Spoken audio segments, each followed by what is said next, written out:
사유하고 이야기하는 다정한 민주주의자들의 팟캐스트 톡톡 철학사이다. 이제 시작합니다.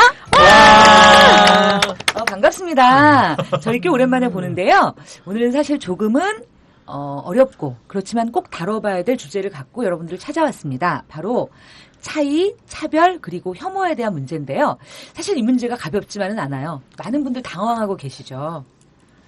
그래서 오늘은 이 조금 어렵지만 꼭 우리가 이야기해 봐야 되는 주제를 위해서 특별한 손님 한 분을 먼저 모셨고요. 손님 소개부터 시작하도록 하겠습니다. 네, 안녕하세요. 저는 참여연대 미디어 홍보팀 간사 김경희입니다. 네, 반갑습니다. 네, 반갑습니다. 저는 사실 요즘 내가 지금 어떤 사회에서 살고 있을까, 내가 지금 살고 있는 이 사회의 실체를 몰라서 너무 괴로워하고 있는 황주부입니다. 반갑습니다. 네, 안녕하세요. 저는 참여연대 아카데미 느티나무에서 일하는 정세용 간사입니다. 반갑습니다. 네. 예, 저는 선생님께서 요즘 너무 괴로우시다 그러는데요. 저도 괴롭습니다.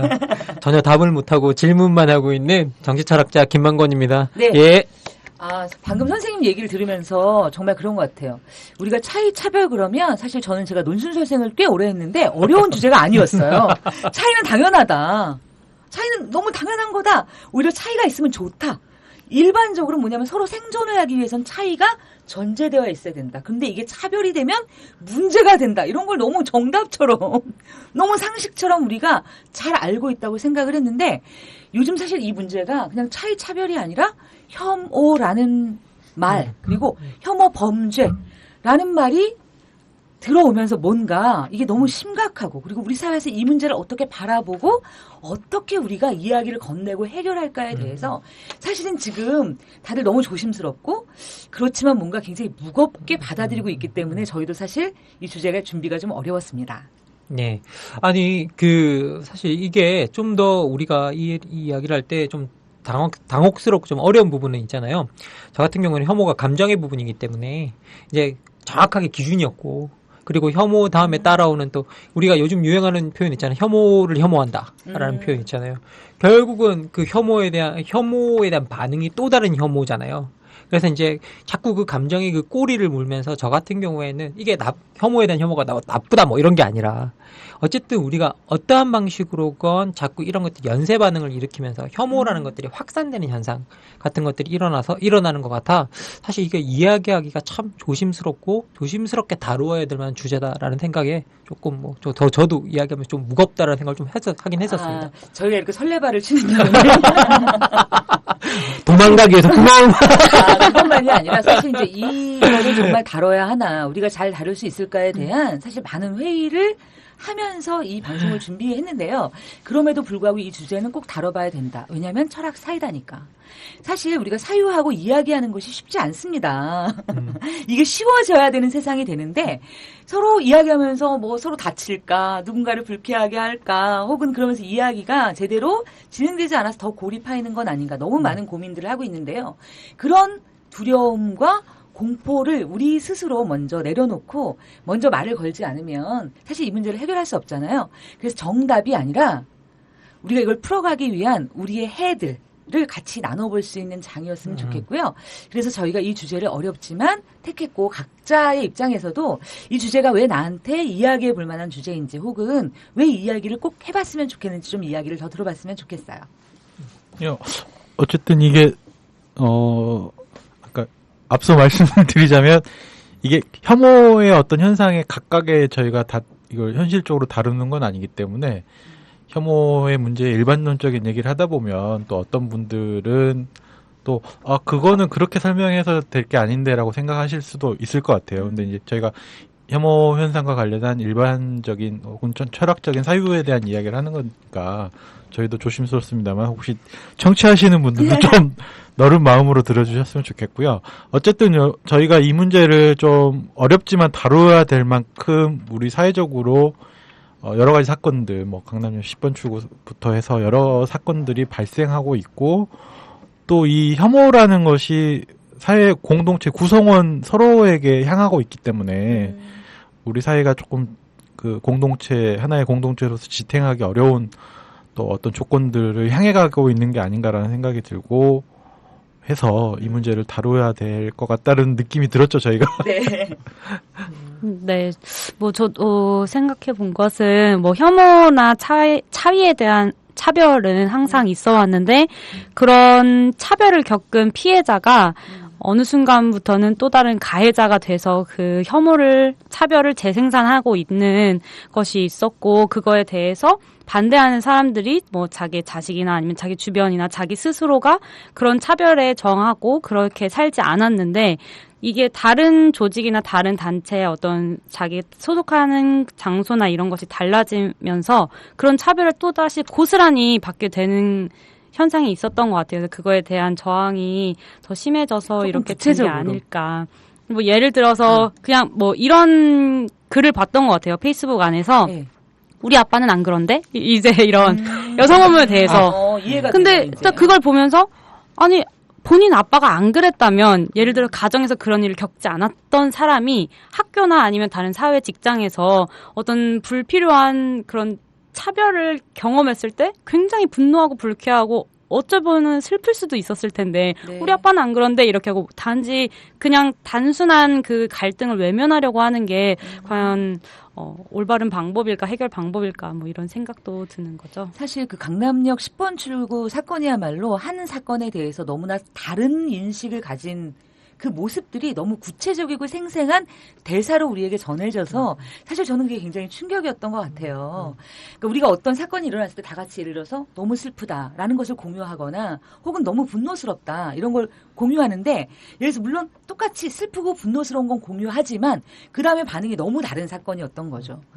어떤 사람들은 이건 나한테 일어났어야 될 일이었어. 이건 나는 내가 그 자리에 없었기 때문이지 나도 사실 똑같은 피해자라고 그것을 절절하게 공감하는 측면이 있는가 하면 예를 들어 나는 가해자가 아닌데 왜 나를 가해자로 모는 거야? 라는 목소리 혹은 그 자리에 남성은 가해자가 아닙니다라고 들고 나왔던 어떤 이런 행위들이 어떤 한 사건을 바라보는 데 있어서 이전까지 우리가 맞닥뜨리지 못했던 그런 아주 상이한 인식과 행동들이 한 공간에서 표출되었던 것.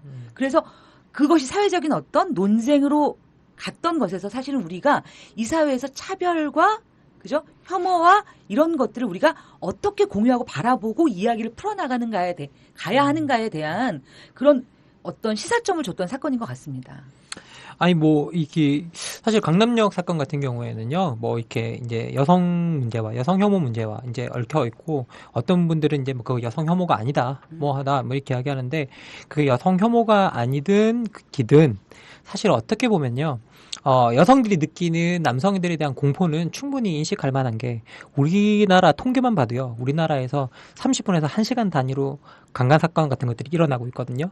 그게 하루에 만약에 우리가 24명에서 48명이고 1년이 365일이잖아요. 그러면 정말 그 숫자가 1년에 뭐 한 15,000명 되나요? 그 15,000명 정도 된다고 하면 10년이면 15만 명이거든요. 그러면 이 수치만 그냥 따지고 보면 10년이면 15만 명이면 20년이면 예? 30만 명이고 예? 30년 45만 명이잖아요. 사실 이 규모가 우리나라 여성이 만약에 2천만 정도라면 여기서 그 정도의 위험에 노출되어 있다면 사실 여성들이 느끼는 어느 정도의 공포는 충분히 우리가 인식하고 받아들여야 되는 그런 것들인 것 같아요.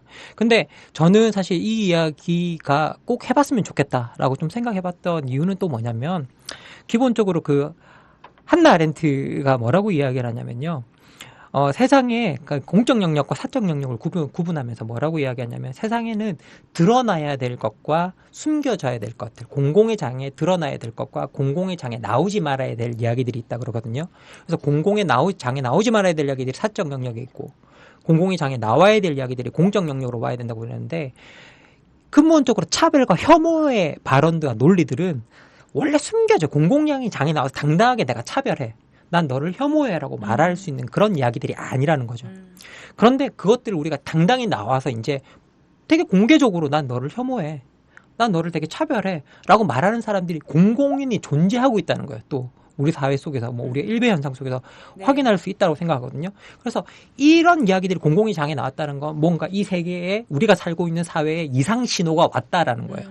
그래서 어떻게 이런 이야기들이 공공의 장에 당당하게 나설 수 있는가? 당당히 그렇다고 이야기할 수 있는가에 대해서 우리가 이걸 무조건 잘못됐다라기보다는 이게 왜 이야기가 나왔는가에 대해서 좀 살펴볼 필요는 있다라는 생각이 듭니다. 이제 이야기를 조금 우리가 사유하기 위해서는 구체적인 이야기가 있어야 되는 것 같아요. 그래서 우리가 사실 뭐 차이, 차별, 혐오가 뭐 개념적으로 뭐냐 이거를 규정하기 위한 그런 방송은 아니고요. 저희가 이것을 통해서 무엇을 사유할 것인가에 대한 이야기잖아요. 그래서 나의 이야기부터 나에게는 차별 받은 경험 혹은 혐오를 당한 경험 혹은 누구를 죽도록 혐오하는 경험 이런 게 있는가 이런 이야기부터 한번 풀어나가봤으면 좋겠습니다. 저부터 해야 되나요? 뭐 아니면 예. 들으셔도 돼요, 그냥. 예, 아니 전 충분히 들어도 되는데요. 뭐 이렇게 사실 이렇게 차별당한 경험이 있느냐라고 누가 저한테 물어본다면 저는 사실 별로 없는 것 같아요. 저는 약간 라이프 스타일이 제가 원하는 방식대로 약간 살고 제가 아마 차별받을 만한 곳이면 저 자신을 거기에 넣지 않는 스타일인 것 같아요. 그래서 아예 그런 것과 거리를 둬버리고 내가 저기 들어가면 차별받겠지 싶으면 그냥 아예 그것과 거리를 두고 그냥 나의 생활 방식대로 살아온 것 같은데요. 근데 차별이라는 이 용어가 저 인생에서 한번 또 중요한 모먼트는 있었어요.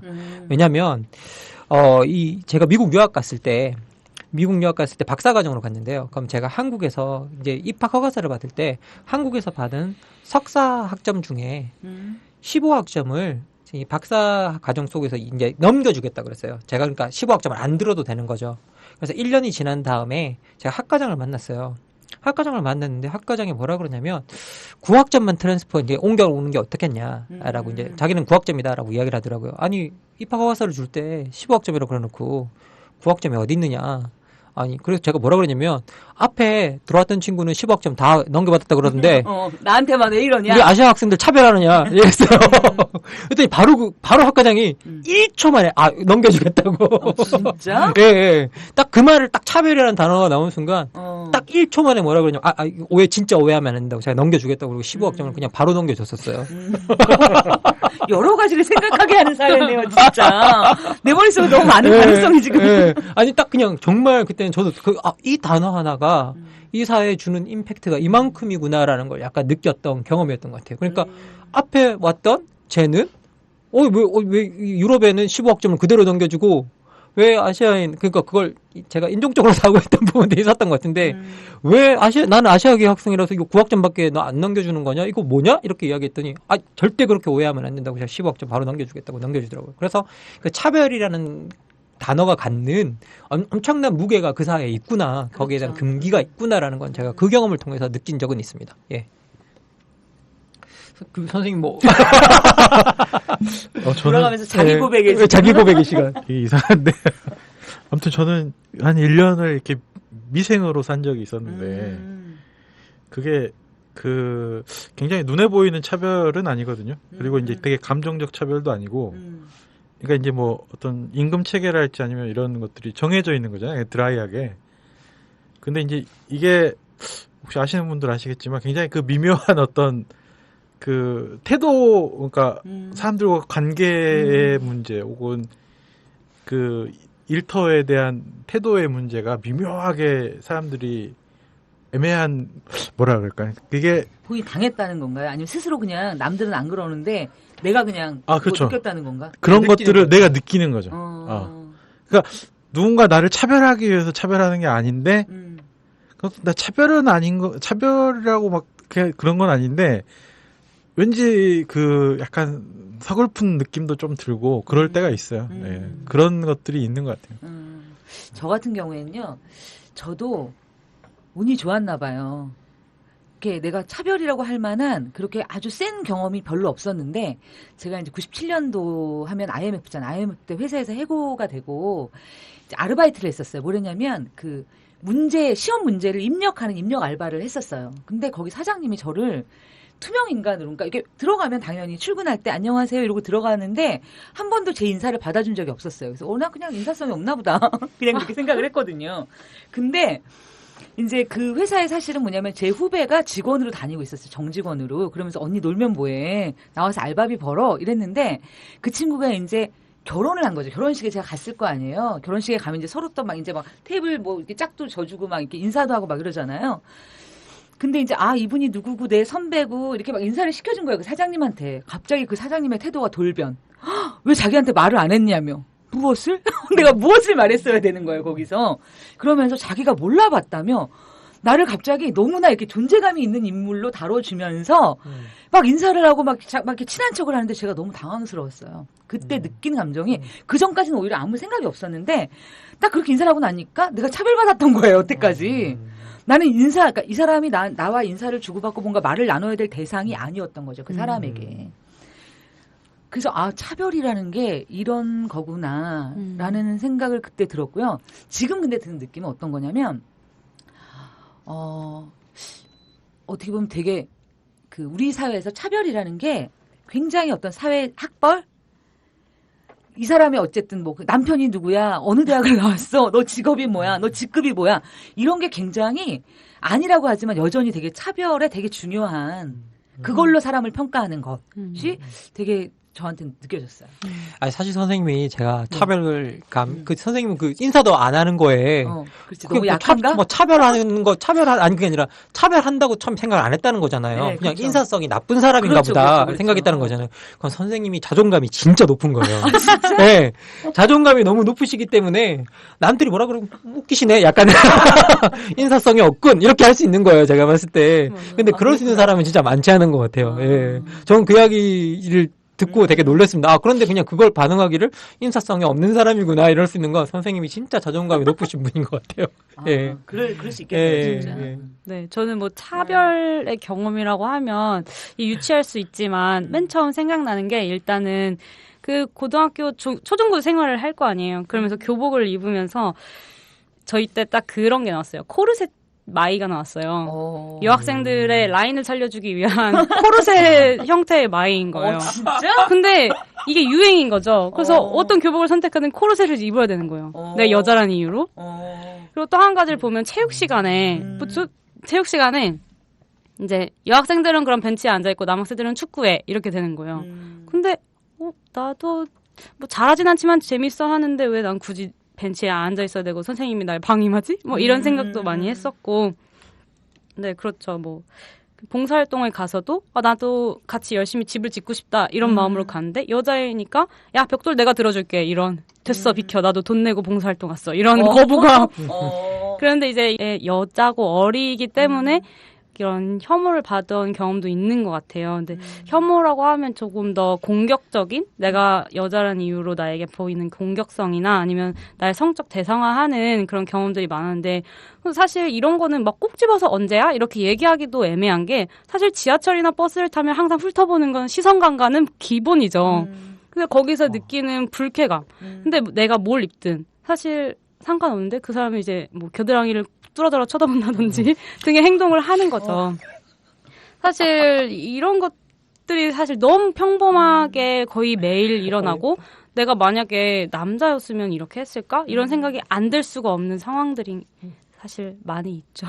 전 지금 얘기를 들으면서 다르기도 하고 내가 배워야 되겠다는 생각도 좀 사실 들었어요. 왜냐하면 제가 40대 후반인데 우리 나이에는 그러니까 제 나이 때 제가 그랬을 때 뭐냐면 당연하다고 받아들였어요. 사실은. 그리고 이제 어느 정도 뭐냐면 내가 그걸 감수해야 된다고 느낀 거예요. 저도 이렇게 파진 옷 좋아하고 반바지를 입는데 그럼 시선 따위는 감수해야지라는 투쟁적 자세를 가지고 있었던 거죠. 니들이 쳐다봐도 나는 전혀 쫄지 않겠어가 저의 감수성이었어요. 근데 그걸 사실은 그렇게 쳐다보는 거를 불쾌하게 여길 수 있는 건데 그거보다는 내가 잘해야 돼. 내가 열심히 나는 그럼에도 굴하지 않을 거야라는 그런 감성을 갖고 있었는데 그 차이가 있는 것 같아요. 그리고 거기에는 저는 우리나라 민주화가 너무 정말 그런 교육.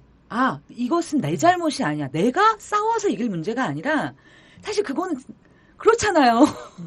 그래서 이런 감수성의 차이가 있고 교육의 차이가 있고 그렇구나. 그리고 그런 부분을 서로 좀 더 많이 이야기하고 이해해야 되겠구나 생각이 드네요. 저는. 네. 배웠습니다. 그렇죠. 네, 근데 그런 것도 있는 것 같아요. 그러니까 단순히 물론 그런 거 쳐다볼 수는 있다는 생각은 하지만 만약에 내가 불쾌했을 때 얘기를 할 수 있으면 사실 이게 혐오나 차별의 경험이라고 기억되지 않을 것 같아요. 근데 문제는 대부분의 경험은 날 너무 쳐다봐서 기분이 너무 더러워서 똑같이 쳐다보면 너무 위협적인 태도로 나에게 되돌아온다는 거예요. 그러면 나는 고개를 숙이고 못 본 척하고 내가 감내해야지 이런 자세를 취하게 되는데 이럴 때 느끼는 약간의 비굴함? 내가 약하다라는 느낌? 이런 것 때문에 더 차별이나 혐오의 경험으로 기억되는 것 같아요. 그러게요. 근데 사실 차별과 혐오라는 것도 제가 볼 때는 이게 뭐 남녀의 차이만이 아니라 세대의 차이도 있는 것 같아요. 그러니까 제가 저의 경우에는 예를 들어서 뭐냐면 혐오라는 말을 쓸 때 혐오란 말 자체가 사실 너무 크고 두려운 말인 거죠. 그러니까 누군가 예를 들어서 조금 싫어 그러면 싫어. 난 제가 징그러. 이런 게 저한테는 혐오였으니까 이런 거죠. 근데 예를 들어서 사람을 혐오한다라는 거 자체가 도대체 얼마나 나쁜 일을 해야 사람을 혐오할 수 있는 거야. 그래서 그러니까 아무에게나 쓰면 안 되는 말처럼 느껴졌는데 연쇄살인범. 그렇지. 사이코패스 정도는 돼야 우리의 혐오의 대상이 될 수 있었던 건데 사실 요즘 말을 보면 맘충, 뭐 수시충, 직윤충, 그다음에 또 뭐죠? 노인충. 그러니까 온갖 예전에 같으면 상상도 할 수 없는 말에 이 충이란 말이 붙은 걸 보면서 저는 사실 문화적 쇼크. 그쵸, 문화적, 우리 때는 벌레가 되게 좋은 말이었잖아요. 하버드 대학의 공부벌레들, 일벌레야, 맞아요. 되게, 그래, 칭찬해. 칭찬의 의미로 쓰이던, 뭔가 성실하다는 의미로 쓰이던 단어가, 이제는 막 충으로 바뀌면서 다 붙잖아요. 심지어 저는 사실, 이렇게, 급식충이라는 말을 들었을 땐 다른 건 좀 다 이해했었는데, 이해가 아니지. 그래도 어느 정도 견딜 수 있었는데, 급식충이라는 말에서는 제가 그거 딱 듣는 순간, 그걸 화면에서 딱 보는 순간, 제가 좀 울분이 약간 치밀어 오르긴 하더라고요. 아니, 경제적인 것이 없어서 학교에서 급식 받아 먹는 게 왜 벌레로 취급받아야 될 일이지? 라고 이제 이 순간 그 생각이 확 떠오르는 거예요. 그래서 너무 그게 울분이 되더라고요. 솔직히 그때는. 그래서 이 용어 자체가 근데 문제는 뭐냐면 이 충이라는 게 정말 다 붙어 있잖아요. 사회 전반적으로 다 확산되어 있고. 그런데 언어는 사회의 생각과 가치와 이런 것들을 다 반영하고 있잖아요. 그래서 우리 사회에 사람들을 정말 경멸하는 이런 문화가 널리 퍼져나가 있구나라는 생각은 좀 들었습니다. 그런 걸 통해서. 그런 것도 있고 또 한편으로는 아예 딱 정해진 이게 좋은 거고 이게 맞는 거야 라고 생각하는 것에서 벗어나는 모든 것들에 다 어떤 혐오? 아무튼 싫어하는 차별? 이런 것들이 생기는 것 같아요. 그래서 예를 들어서 방금 급식액 같은 얘기도 예를 들어서 A 같은 모습의 밥을 먹어야 되는데 왜 너는 그런 식으로 얻어먹는 거니? 이런 느낌으로 얘기를 하는 게 아닐까. 그러니까 딱 정해진 거 이상은. 그런 걸까요? 저는 사실 급식충이라는 얘기를 들었을 때 설마 그러려고라는 사실 솔직히 생각이 드는 거예요. 그걸 그냥 예를 들어서 친구들끼리 왜 이렇게 놀려먹는다 그래야 되나? 그러니까 정말 그거를 야 너는 급식충이야 너무 심각하게 그래서 너는 내 옆에 없어야 돼 이런 언사보다는 어떻게 보면 이렇게 놀이를 한달까 서로가 서로 이렇게 그런 거겠지 설마 급식충을 그렇게까지나 할까? 어떤가요? 근데 사실 원래 장난으로 던진 돌에 개구리 맞아 죽고 그러는 거 아닌가요? 그러네요. 네, 사실 근데 물론 또 지금 당장에 우리가 급식을 먹는 그런 나이는 아니니까 그 문화를 100% 이해를 할 수는 없겠지만 사실 그런 식으로 다른 사람을 비하하는 이야기를 장난으로 한다는 것 자체도 좀 문제라고 생각은 해요. 그래서 좀 생각해 보아야 되지 않을까. 사실 근데 우리가 얘기를 들어보면 너무 재밌는 게요. 각자의 경험에서는 왜 약간 차별의 경험이 귀여운 거예요, 지금. 막 사회적으로는 사건으로 보면 너무 심각한 얘기가 많은데, 우리 막 개인들의 얘기는 제가 초등학교 때, 제가 회사 다닐 때 이러면서 이렇게 어떻게 보면 사회적으로 매우 심각하지 않은, 근데 이 괴리가 좀 있는 것 같아요. 아니, 그거는 분명히 그 부분이 있는 것 같아요. 세대 간에 만약에 괴리가 있다 그러면 이야기하는 걸 들어보면 지금 우리 20대에서 나오는 이야기들은 되게 그 작은 말 한마디에 사랑 삼켜받는다라는 그 감수성이 있잖아요. 맞아요. 예. 그런데 우리 문화는 어떤 거냐면 좀 봤을 때는 저희들은 자존감의 문화 속에서 컸던 것 같거든요. 어떠한 방식으로는 자신감 있고 어떠한 방식으로 자기에 대한 존중이 되게 컸던 것 같아요. 그러니까 남들이 좀 어떻게 해도 웃기시네? 약간, 그런 것들이 되게 별로 언어의 상처를 받지 않는 경우가 되게 많았는데, 이제 우리 젊은 친구들한테 선생님께서 가끔씩 이야기하시잖아요. 요즘 뭐해? 이 말이 젊은 세대들에게 폭력이 될 수 있는 말이다. 라고 이제 이야기를 하시잖아요. 그러니까 이 감수성 자체가 되게 달라진 것 같아요. 그래서 이 감수성이 달라짐은 전 어디 있냐고 보냐면, 사실은 우리 세대는 어느 정도의 자존감이라는 것들이 확고하게 좀 박혀 있었던 세대? 제가 그런가요? 그것도 세대화 시킬 수 있나? 그거는 전 좀 조금 얘기를 해봐야 될 주제인 것 같아요. 뭐냐면 어떤 세대는 자존감이 있고 자존감이 낮다가 아니라 우리 세대 때의 역사적 경험 속에서 요구받았던 것들이 있는 거죠. 그 안에서 사실 가능성을 실현하는 것이 매우 큰 노력 없이도 예를 들어서 내가 좋은 학교 한번 들어가면 혹은 좋은 학교가 아니더라도 웬만한 대학을 졸업하면 다 취직이 됐던. 그렇죠. 취직을 할 수 있었죠. 예, 그리고 예. 우리 세대 때 제가 40대 후반이라는 말씀을 여러 번 드리는데요. 40대 후반으로서의 제가 꿈꿨던 건 예를 들어서 건축학개론 같은 거예요. 우리 사회를 우리가 어떻게 디자인할까? 그리고 만약에 뭘 꿈꿔도 어떤 집에서 어떻게 내가 뭐를 이렇게 하면서 살아갈까? 혹은 뭐냐면 어떤 도시를 만들까처럼 뭔가 우리 사회에 대해서 계획과 미래와 설계에 대한 비전으로 가득 찼던 세대였고. 그렇죠. 우리 세대의 그 유명한 사회 구성체 논쟁이 있었잖아요. 그렇죠. 예. 그리고 자신에 대해서도 그렇게 뭐냐면 그 자기 자신을 주체로서 세팅받기를 요구되었던 세대인 것 같아요. 네가 꿈꾸고 그대로 걸어가면 길이 된다. 뭐 이런 게 우리 세대를 그치. 관통하는 얘기였어요. 청년은 조국의 미래. 근데 지금 세대는 좀 다른 것 같아요. 예.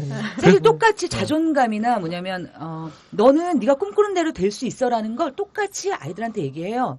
아주 꼬마들한테 혹은 청년들한테도 그렇게 얘기하는데 청년들이 그 얘기를 듣고 나는 믿어지지 않을 것 같아. 믿어지기는커녕 진짜 장난해? 이런 말이 나올. 웃기시네. 웃기시네. 그쵸? 니나 그렇게 살아. 그렇지. 훨씬 기회가 적은 거죠. 예. 그렇죠. 사실 이제 이렇게 다른 경험 때문에 사실은 다른 반응들이 나올 수밖에 없는 거고. 근데 사실 교육은 그렇게 안 받았잖아요. 그렇죠. 교육은 우리 시대 때보다 더 높은 자존감의 그렇죠. 교육을 받았죠. 왜냐하면 민주화 이후에 사실 민주화라는 것들이 사회를 평등화시킨다는 거잖아요.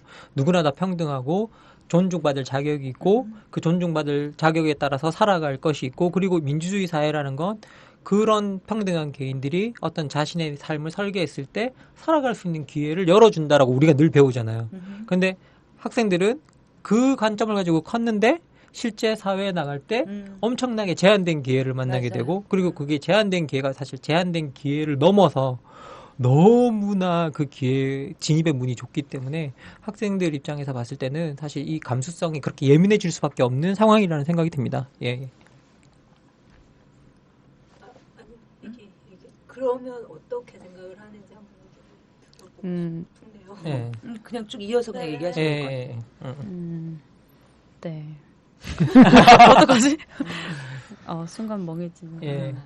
얘기를 잠깐만. 아니면 지금 여기서 다음 얘기로 가야 되는 건가요? 어떻게 되는 거죠? 다음 이야기로 가는 게 나을 것 같은데. 예. 아니 잠깐. 이 감수성에 대해서. 본인은 어떻게 감수성을 느끼는지. 이렇게 정리가 네. 해주는 그러니까 우리는 그 감성을 그렇게 느끼는데요. 네, 물론, 네. 근데 이게 좀 맞아. 그렇게 보일 수는 있다는 생각은 들어요. 뭔가, 요즘에 어린 세대들은 좀 더 감수성이 풍부하고 어떤 거에 대한 문제의식이 더 예민하다고 해야 되나? 이런 식으로 많이 비춰질 수 있다고 생각을 해요. 뭐 그렇게 볼 수 있죠.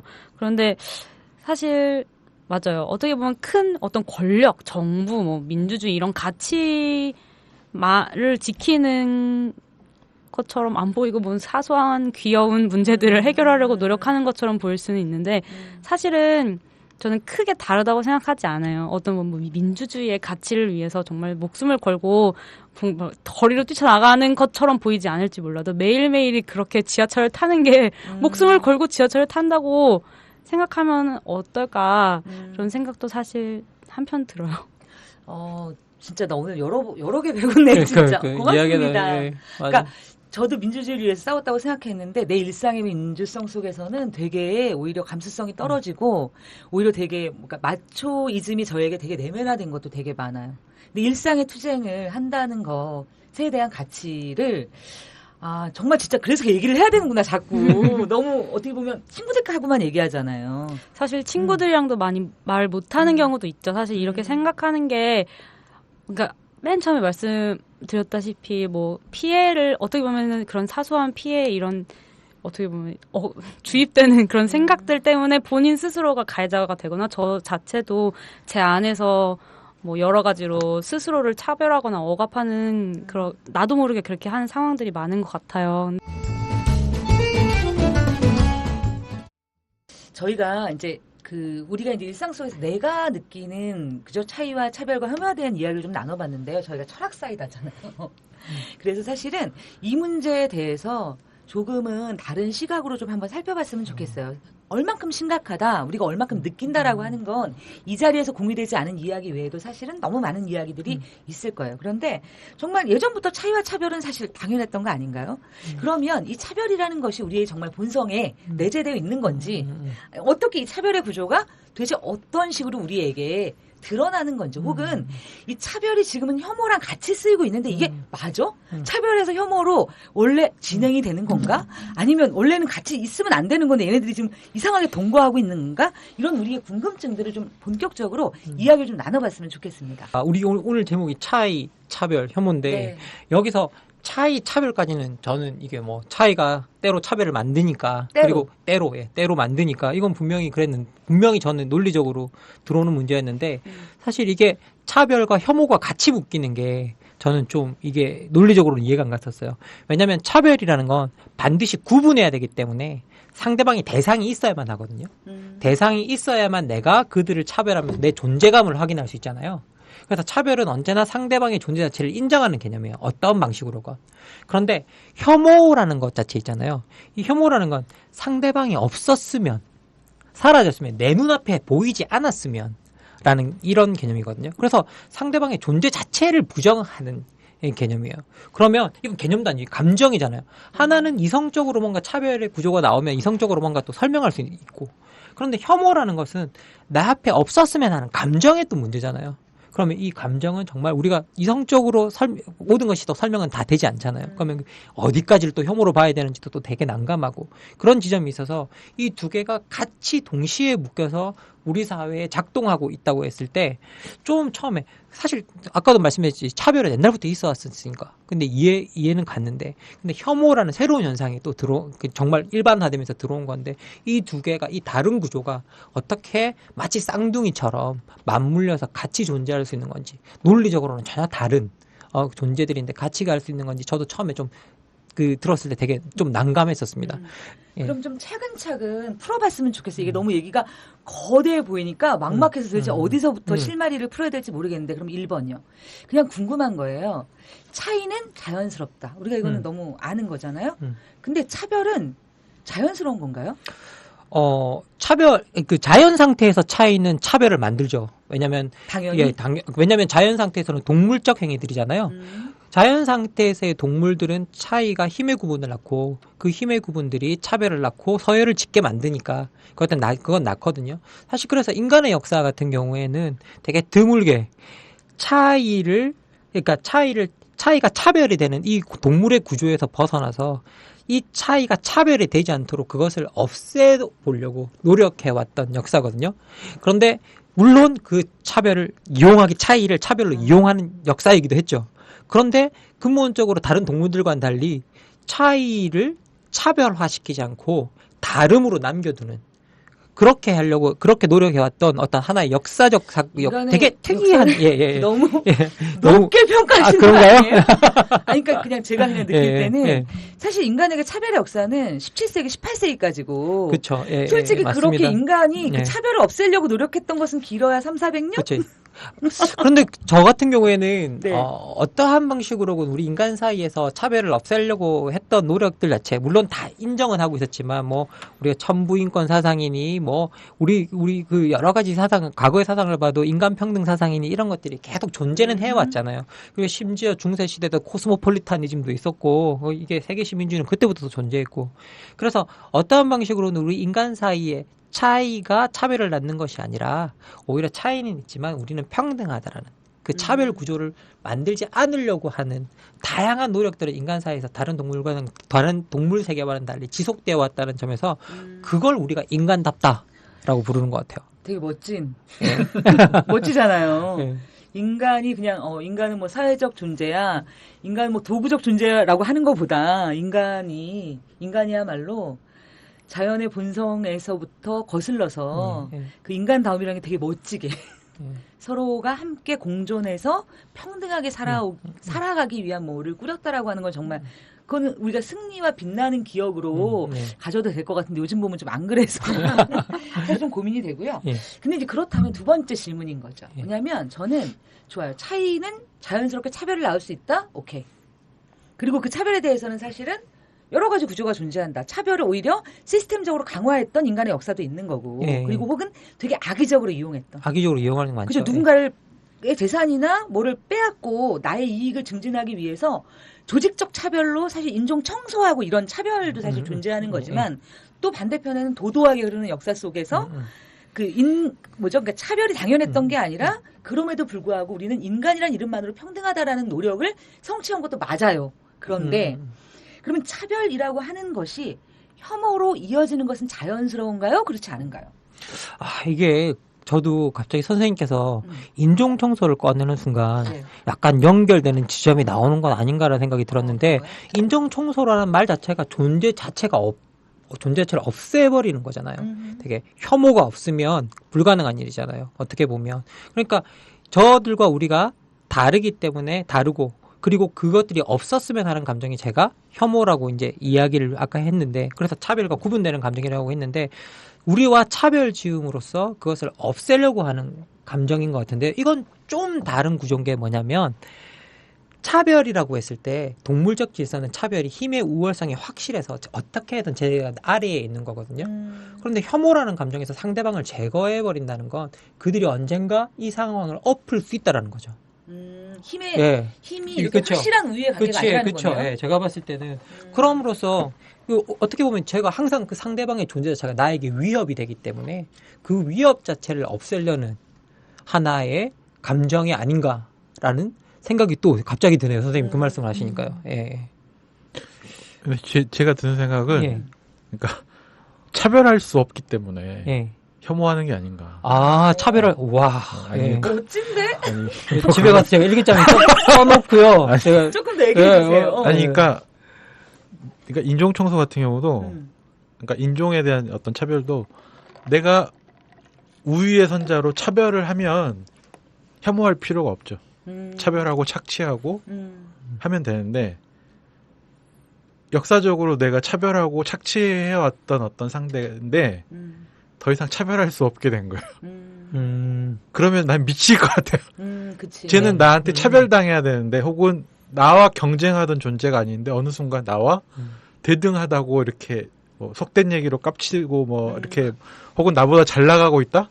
그러면 내가 참을 수가 없는 거죠. 쟤는 왜 쟤가 있어서 내가 지금 막 이렇게 된 거야. 우리 지금 여자들이 격하게 고개를 끄덕거리고 있어요. 그런가? 정말. 여혐이 이런 게 아닐까? 너무 명확하게 네, 뭔가 너무 저도 명확하게. 사실은 네. 너무 혼란스럽고 이걸 정리를 해봐라 그러면 네. 자신이 없었는데 정말 간사님 말씀하시는 걸 들으면서 이건 것 같다. 정말 이거인 것 같다. 정말 본인들이 어떻게 보면은 진짜 우위에 항상 서 있었는데 뭐 어떤 여러 가지를 활용해서 우위에 서 있었고 문화나 뭐 정말 그 여러 가지를 활용해서 우위에 서 쓰려고 계속 만들어오고 있었는데 어느 순간 그럴 수 없게 된 상황에서의 나는 그렇죠. 현상? 암묵적 차별이 다 허용되고 있었는데. 그렇죠. 예. 그런데 이제 그 암묵적 차별을 자꾸 공적 공간에서 드러내면서 이것은 잘못된 것이라고 이야기할 때 공적 공간에서 차별할 수가 없게 되잖아요.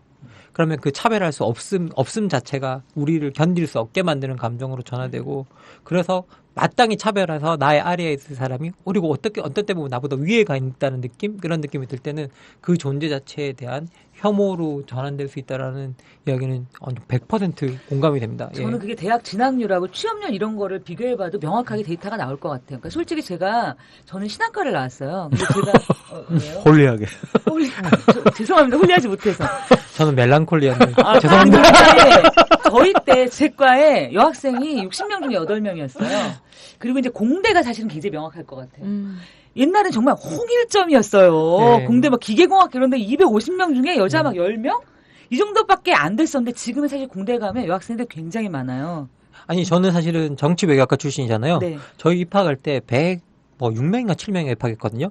여학생이 7명이었고요. 우리 옆에 있던 행정학과는 101명 중에 여학생이 1명이었어요. 진짜? 예. 그런데 지금은 행정학과든 정외과든 여학생들이 더 많아요. 더 많아요, 심지어? 예, 더 많아요. 예.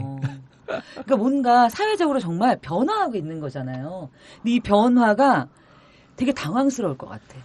왜냐하면 여전히 그러니까 굉장히 가게를 책임지는 것들이 사실은 남자에게 부담이 훨씬 큰 건 사실이에요. 내가 취업에 대한 압박도 물론 여성도 굉장히 많이 느끼지만 이 압박이 내가 생계를 유지하고 내가 앞으로 가정을 꾸리는 데 있어서 훨씬 더 절박하게 요구되는 건 남성이 훨씬 더 좀 절박한 심각하게 요구되지 않나요? 이렇게 하는 것도 되게 무섭다. 이렇게 말하는 거예요. 사회적 요구인가요, 이게? 스스로가 그렇게 느낀다. 나는 그렇게 보인다. 아니 남성도 스스로 굉장한 부담을 그렇지. 느낀다. 그렇게 왜냐면 토론하는 뭐 친구들이나 남성들 뭐 어린 친구들이 많으니까 그런데 현실에선 또 굉장히 많은 역전들이 일어나고 그럴 때 오히려 내가 훨씬 더 불리한 조건. 예전엔 내가 그렇게 느낄 필요가 없었는데 지금은 오히려 압박은 더 강한데 현실에선 이게 되게 역전되는 거. 수치로나 뭐로 볼 때. 그런 것 때문에 여혐이라고 하는 문제가 일어날 수도 있고 심각해질 수도 있겠다는 생각이 진짜 드네요.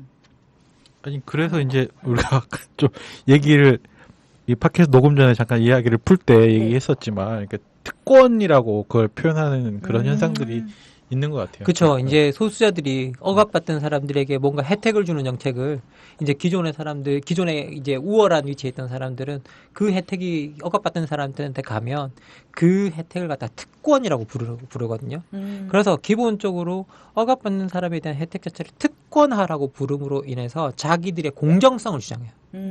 그래서 혐오 논리, 차별 논리에서는 원래 공정성이 들어올 수가 없어요. 내가 차별하고 있기 때문에. 그렇지. 예.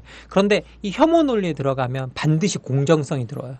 그러면서 여러분들도 아마 찾아보면 혐오 논리를 찾아보면 이건 공정하지 못하다라는 표현을 많이 찾아볼 수 있을 거예요. 그런데 원래 억압받던 사람들에게 그렇게 주는 혜택을 특권이라고 표현하면서 상황을 역전시키는데 하나 예를 들면 일본에서 한국인 혐오하는 사람들 제일 한국인 재특혜 같은 경우들 있잖아요. 그런데 걔네들이 뭐라고 이야기하느냐? 한국인들을 일본이 만들어 놓은 복지 시스템을 이용해 꼭 갉아먹는 그래서 특권화된 계층이다라고 표현하면서 걔네들을 비판하고 걔네들을 혐오하는 논리를 쓰거든요. 근데 대부분 다 이런 논리를 대부분 다 씁니다. 예. 혐오 논리에서는.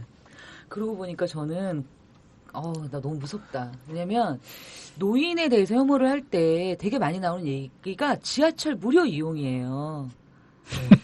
나는 사실은 좀 그런 얘기 들을 때 되게 불편했는데 왜냐면은 본인들은 하시는 일도 없으면서 하루 종일 지하철을 왔다 갔다 타고 다니면서 지하철의 적자가 노인 때문이다 이런 얘기들이 굉장히 많거든요. 그러면서 노인들이 예를 들어서 그건 정당한 권리가 아니라 사실은 특권이다. 그리고 그 특권 때문에 서울 지하철에 적자가 나고 그 적자는 그럼 뭘로 메우냐? 일하는 내가 낸 세금으로 메꾼다. 라고 하는 논리가 사실은 노인 혐오에서도 굉장히 얘기되는 것 같아요. 아니 사실 이게 너무 그러니까 이게 보면 너무 사소한 대로 혐오가 향하고 있잖아요. 그러네. 생각해보면 그리고 노인들 사회적 약자로 분류되잖아요. 어떻게 보면. 그런데 보면 우리가 혐오의 논리들이 대부분이 향하는 게 강자들이 아니에요. 이게 아담 스미스도 도덕감정론에서 뭐라 그러냐면 사회가 불평등한 구조로 갈수록 약한 사람들의 혐오나 불만은 어디로 향하냐면 강자들로 향하는 것들이 아니라 약자들의 사소한 도덕적 문제를 향하고 거기에 훨씬 더 분노하고 오히려 강자들의 가진 것에서는 향하지 않는다 그러거든요. 오히려 그것을 부러워하고 모방하고 싶어 한다고 그래요. 약자들의 불의를 부러워하고 모방하고 싶어 하는 성향이 있다라고 이야기를 하거든요. 그런데 여기서 보면 이제 우리가 가장 큰 문제가 뭐냐면 혐오의 논리라고 했을 때 이 혐오가 사실 우리보다 억압하는 사람이나 진짜로 억압하거나 이런 쪽을 향하고 있다고 한다면 사실은 이런 혐오를 우리가 뭐라고 해야 될까? 그 혐오도 건강하진 않은 거지만 이걸 사회적 문제로 확산 삼을 건 없는데 혐오가 언제나 향하는 대상들이 대부분 다 사회적 약자라는 데 있잖아요.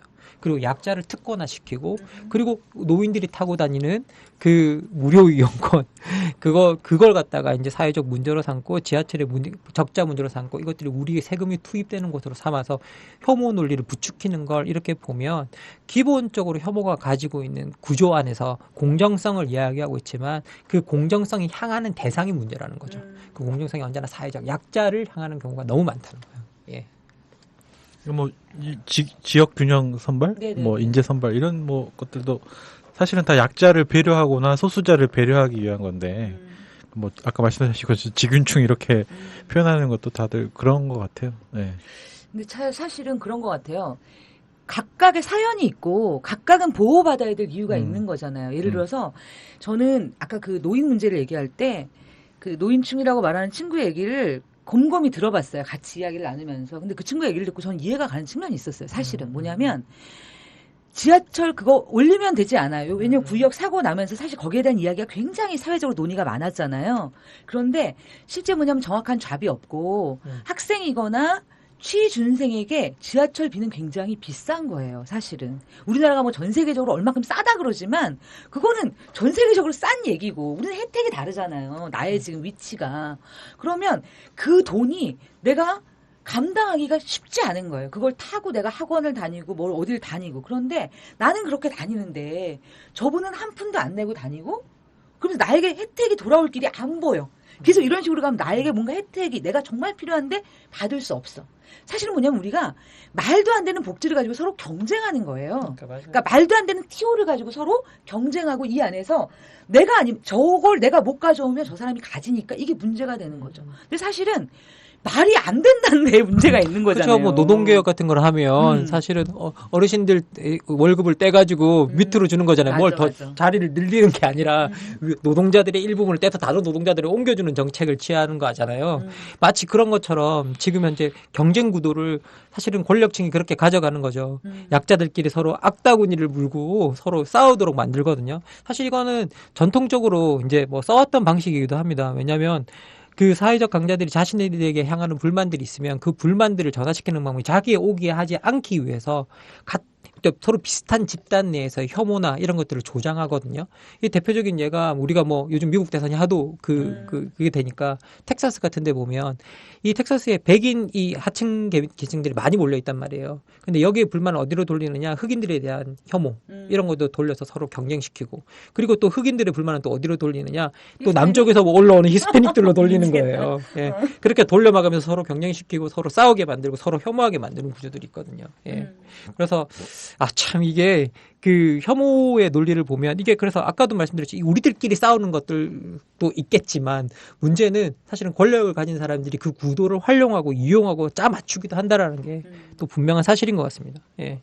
아니 뭐 이게 뭐 덧붙이는 말을 하자면 근데 이제 여혐 같은 경우에는 이게 너무 사회 구조적인 문제로만 설명하자고 하면 또 남녀 간의 어떤 이 인식의 차이 같은 것도 설명하지 못하는 부분이 있기 때문에 또 모든 문제를 사회 경제 구조적으로만 설명하는 건 아니다 이렇게 말씀하시는 경우는 있는데 일반적으로 그것이 표면화되거나 사회 문제가 되는 단초들은 어떤 사회 경제적 조건들 때문에 있다 이런 말이죠. 저는 그 말에 격하게 공감을 하는데 저는 사실은 이제 이번에 어떤 분이 그 인터뷰하시는 걸 보고 참 왜 우리가 이 생각을 못했지 이런 생각이 들었어요. 일본 그 작가인데 여자 작가. 근데 그분이 이제 한국에 와서 인터뷰를 하면서 뭐 강남역 사건 들어보셨죠? 들어봤고 나도 굉장히 충격을 받았다. 근데 이제 거기서 가장 민감한 문제가 그거였잖아요. 이거는 잠재적 가해자로 보는 거 아니냐 남성을. 그리고 이제 그것에 대한 논쟁이 되게 치열했잖아요. 근데 그분이 이렇게 말하는 거예요. 현실에서 여성이 많은 공격의 대상이 되는 건 사실이 아니냐.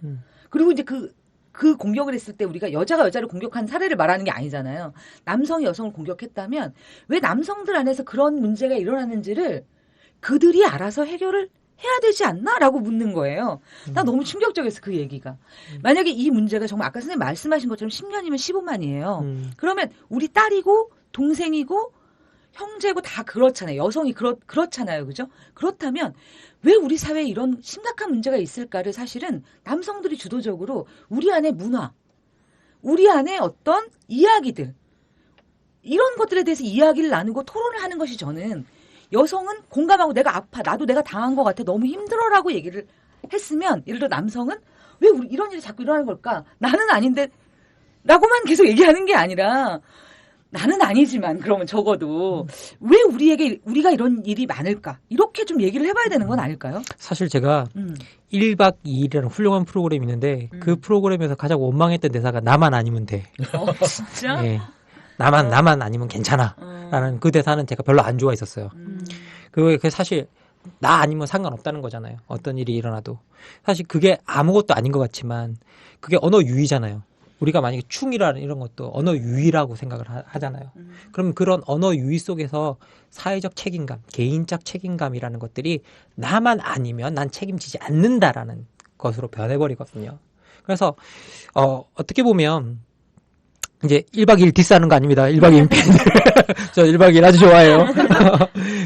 이제 그런 우리가 어떻게 보면 생각 없이 말하는 표현하는 것들 속에서 우리가 좀 뭐라고 해야 될까요? 자기들이 책임지지 못하는 부분들이 생겨나는 것 같아요. 그리고 그런 것들을 통해 이 말 자체에서 제가 느끼는 부분은 뭐냐면 근본적으로 이 문제가 남성의 문제라면 그 선생님 말씀 분명히 맞죠. 이게 우리들의 문제라면 우리들이 그 문제를 해결하고 이제 그 문제를 해결하려는 노력 자체가 스스로 있어야 되는데 이것들을 남성 전체의 일반화 문제로 보기 싫어하는 많은 분들이 계시는 것 같아요. 그리고 내가 그 일부분이 아닌데 내가 왜 굳이 거기 들어가서 그런 논의를 해야 되며 그런 문제를 내가 풀어야만 하는가. 내가 그 논의에 들어가는 순간 마치 나도 그들의 일부분이 되는 것 같은 그런 느낌 때문에 그런 것들을 밀어내는 성향도 있다라는 생각이 듭니다. 예. 그거는 뭐 인간적으로는 이해가 되는 감정인데 사실 우리가 사회 문제를 해결할 때 그런 불편함의 과정은 당연한 거잖아요. 불편함을 감수하는 게 민주주의고 그리고 이제 사실 이제 아까 저는 이제 그 경희 씨랑 얘기를 하면서 그런 걸 느꼈어요. 우리가 이제 우리의 지금 시대를 바라보면서 서로 다른 경험을 가진 세대가 한 시대를 이루면서 살아가고 있잖아요. 저희 때는 예를 들어서 법 개정 같은 게 되게 중요한 문제였어요. 룰을 바꾸는 거. 그리고 뭐 호헌철폐, 뭐 개헌타도도 뭐냐 헌법을 바꿔, 그다음에 법률 개정, 법을 바꿔. 그래서 뭔가 사회가 그런 식으로 예를 들어서 서로 부딪히고 문제를 해결해 나갔는데 지금 아까 일상의 투쟁 얘기했잖아요. 그건 사실은 법보다는 감수성의 문제. 법으로는 이미 정해져 있어. 그러면 안 돼. 법은 이미 다 보호하게 돼 있어. 근데 사실 우리가 생활에서 느끼는 거는 온도 차이가 있다고 그러잖아요. 근데 온도는 말 안 하면 몰라요. 상대방이 불편한지 말 안 하면 모르는데 또 그래서 이제 너무 조심스러워지는 거예요. 그래서 정말 너 요즘 어때라는 말을 묻기가 무서운 거야. 나는 이게 사랑이고 관심인데 상대방이 폭력이고 이게 뭐라 그럴까. 그렇게 느끼면 어떡하라는 것 때문에 오히려 이야기가 되지 않고 만날 수가 없고 어떤 문제를 해결하는 불편함을 감수할 수 없다면 사실 그거야말로 진짜 우리가 손 놓고 아무것도 할 수 없는 거잖아요. 저는 이 혐오 논의가 사실 그 장의 출발점이 됐으면 좋겠어요. 아니 근데 명백한 우리가 혐오 발언이나 이런 것들에 대해서는 우리가 견제하고 비판해야겠지만 사실 뭐 요즘 어때 이런 표현들 있잖아요. 그런 것들은 우리가 시대가 바뀌어가는 과정 속에서 어떻게 보면 세대가 서로 다른 삶을 살기 때문에 공감하지 못하고 나누지 못한 부분에서 생겨나는 걸 오해들이잖아요. 어떻게 보면 그냥 그런 오해들이 나왔을 때는 그런 부분에서 정확하게 설명하고 이야기하면서 서로가 문제를 풀어나가야 되는데 또 이제 그런 것을 물을 때 이건 폭력이야라고 이제 말해버리면 이제 애정과 관심으로 물었던 사람들은 또 이게 또 그 말 자체가 되게 또 폭력적으로 들리는 거예요. 그렇죠. 예를 들어서 네, 근데 이제 이런 얘기를 들은 적이 있어요.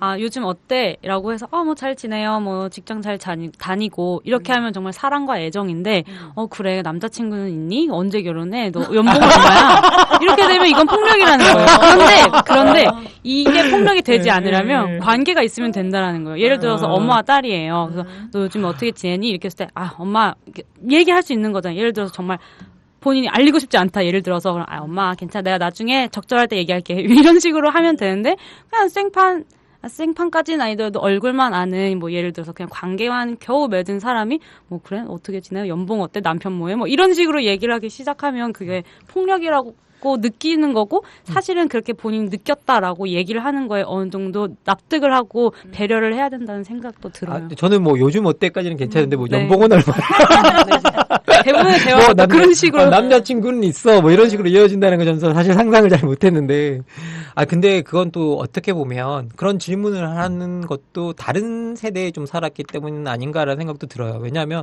우리 때는 뭐 남자친구 여자친구 사귀는 일이 뭐 좀 어렵긴 했지만 그래도 늘 충분히 잘 사귈 수 있는 환경이 됐었는데 요즘은 M4 세대니 뭐 그래서 연애나 뭘 이거 포기했다라고 말하는 사람들이 엄청나게 많이 쏟아져 나오고 그것들이 사회적 현상으로 드러나고 있잖아요. 그런 데서 느끼는 분명히 감수성의 차이는 명확하게 사회적 현상 속에 담겨 있다는 생각이 좀 듭니다. 예. 그러니까 우리가 정말 사유와 이야기가 절실하게 필요한 세상에서 살고 있는데 사실 우리의 현실이 그렇지 못한 게 참 많이 아쉽습니다. 서로 뭔가 이야기를 나눌 때도 일단 탐색의 과정이 있어야지만 이야기를 나눌 수 있기도 하고요. 그리고 그 이야기가 잘 전해지기도 되게 어려운 것 같아요. 그래서 이 이야기의 물꼬를 어떻게 터야 될까가 사실은 저희 철학사이다에 항상 고민하는 주제이기도 합니다. 오늘 우리가 차이, 차별, 혐오에 대해서 깊이 이야기하지는 못했지만 많이 듣고 서로의 이야기를 이해하려고 노력했던 시간이었던 것 같고요. 이 이야기가 조금 어떻게 발전돼서 어떻게 담길지는 잘 모르겠지만 우리가 조금은 불편한 이야기, 조금은 쉽지 않았던 이야기를 이제는 조심스럽게 서로에게 괜찮아? 라면서 꺼내놓고 이야기를 나눠야 될 시점이 아닌가 하고 생각합니다. 많이 이야기해봤으면 좋겠어요. 사실 그 세대 간의 차이를 극복하는 가장 좋은 방법은 많이 이야기하는 거잖아요. 그리고 우리가 가지고 있던 기준을 계속 적용시키면 안 되잖아요. 자기가 가지고 있는 기준을 어느 정도 내려놓고 상대방이 어떤 기준에서 이야기하는지에 대해서 자꾸 이야기 들어주는 것들, 그런 부분들이 정말 중요한데요. 저는 사실 그래서 되게 좋아하는 말이 한마디 있습니다. 제가 다녔던 학교에 옛날에 교수님들께서 만드셨던 모임이 있었는데 그 모임 이름이 뭐냐면 경청이었어요. 경청. 귀 기울여 듣는다라는 거였거든요. 전 그 모임 이름이 너무 좋았어요. 들어준다라는 것들 자체. 그래서 그 귀 기울여 듣고 상대방이 요구하는 것들을 저건 뭘 저런 것까지 말해라게 아니라 우리가 그걸 귀 기울여 듣고 그것을 갖다가 정말 숙고해보고 사고해보고 그리고 서로 감수성이 정말 예민해진 시대잖아요. 그렇다면 그 감수성을 충분히 우리가 우리의 삶 속에서 그 불편함 없이 녹여낼 수 있도록 서로 배려하는 그런 마음이 좀 있었으면 좋겠다는 생각이 듭니다. 예. 마무리 준비하는 건데 자연스럽게 마무리가 됐네요. 네. 오늘 최고의 말씀해 주셨잖아요. 그러니까. 예. 근데 이제 생각해 보니까, 그러니까 그 내가 어떤 시선으로 바라보는가에 대한 고민이 중요한 것 같아요. 그러니까 예전에 저희가 이 팟캐스트에서 제가 얘기했던 것 같기도 한데, 그 노숙인 분들을 바라보는 시선 속에서 제가 그때도 그 일하지 않는 것에 대한 어떤 사회적인 그 경멸이라고 그래야 되나? 그런 시선들이 은연중에 저에게도 있다 이런 생각이 들었고 그런 얘기를 드렸던 적이 있는데, 결국에는 우리가 이렇게 경쟁이 격화된 세상 속에서 서로가 약자가 약자 혹은 어려운 또 사람들이 또 나보다는 좀 더 다른 처지에 있는 사람들을 혐오하거나 혹은 또는 차별의 시선으로 바라보게 되는 것이 있는데, 그 반대로 생각하면 또 다른 누군가는 나를 어떤 그런 시선으로 바라볼 수도 있겠다라는 생각이 들면서 내가 누군가를 어떤 시선으로 바라보는가, 그것이 정말 합당하고 타당한 어떤 시선의 이유들인지 아니면 그저 사회적으로 학습되거나 조장된 어떤 시선으로 나도 그렇게 바라보는 게 아닌지 한번 고민했으면 좋겠다 이런 생각이 듭니다. 사회 계층은 빈부가 만들어내는 것이 아니라 사람들이 바라보는 시선이 만들어낸다라는 바우만의 말이 생각이 들었어요. 예, 멋진데요. 예. 진짜. 예. 맞아요. 간사님 말씀하신 것처럼 진짜 어떤 순간에는 나도 모르게 다른 사람을 차별하고 있는 모습이 가끔 보일 때가 있고, 또 아니면 내가 가지고 있는 맞다라고, 내가 이런 차별은 부당해라고 그냥 단정 짓고 그 사람의 어떤 경험이나 그런 과거 이것들을 미처 헤아리지 못하는 경우도 사실은 종종 있는 것 같아요. 그래서 정말 많은 대화가 정말 필요하겠다는 생각이 들고, 그런 과정에서 오늘 이 팟캐스트 정말 만족스러운 것 같아요. 저는 갑자기 며칠 전에 경험이 떠오르는데요. 제가 이제 어떤 선배 언니한테 그냥 이렇게 막 말을 하다 중간에 꼰대라는 표현이 나왔는데 불처럼 화를 내는 거예요. 너무 부당하다고. 예를 들어서 나이가 많은 사람이 무엇인가 자기가 그러니까 옳다라고 생각하는 이야기를 했을 때 너무 그냥 이렇게 즉각적으로 꼰대라는 말이 굉장한 폭력으로 다가왔고, 제가 너무 잘못한 거여서 정말 너무 죄송하다고 말씀을 드렸고, 다시 한번 죄송하다고 말씀을 드리고 싶은데, 우리가 서로에게 너무 쉽게 꼰대야, 폭력적이야라는 이야기들은 사실은 저는 이제는 대화를 하지 않겠어. 너랑 끝이야라는 선언하고 비슷한 것 같아요. 근데 우리가 철학의 자리는 끝이야가 아니라 계속 시작을 뭔가 이렇게 쪼물쪼물쪼물 하면서 이렇게 시작을 만들고 그 다음에 꼬리들을 만들어가는 자리잖아요. 이 자리가 있을 때 우리 사회가 공동체를 회복하고 함께 살아갈 수 있는 뭔가가 시작할 수 있는 자리가 되지 않을까 기대하며 오늘 이야기를 마치도록 하겠습니다. 감사합니다. 네, 수고하셨습니다.